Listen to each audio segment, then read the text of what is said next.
హిమాలయాల ఒడిలో కొలువై ఉన్న చార్ధామ్ పుణ్యక్షేత్రాలైన బద్రీనాథ్, కేదార్నాథ్ ఆలయాల్లోకి ఇకపై హిందువులకు మాత్రమే ప్రవేశం కల్పించాలని ఆలయ కమిటీ నిర్ణయించింది.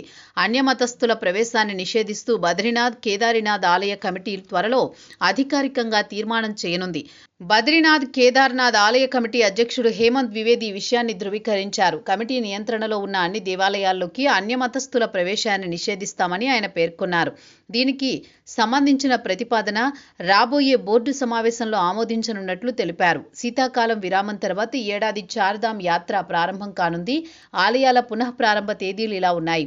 బద్రీనాథ్ ఆలయ ద్వారాలు ఏప్రిల్ 23 తెరుచుకోనున్నాయి. కేదార్నాథ్ ఆలయ పునః ప్రారంభ తేదీ మహాశివరాత్రి నాడు అధికారికంగా ప్రకటిస్తారు.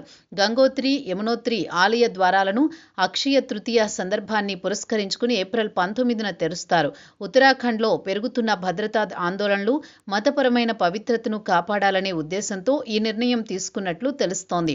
గత కొంతకాలంగా హిందూ సంస్థలు, స్థానిక పూజారులు ఈ విజ్ఞప్తిని కమిటీ ముందు ఉంచుతున్నారు. ఈ ప్రతిపాదన ఆమోదం పొందితే బద్రీనాథ్, కేదారీనాథ్ ఆలయ కమిటీ పరిధిలోకి వచ్చే అన్ని ఉపాలయాలకు కూడా ఈ నిబంధన వర్తిస్తుంది.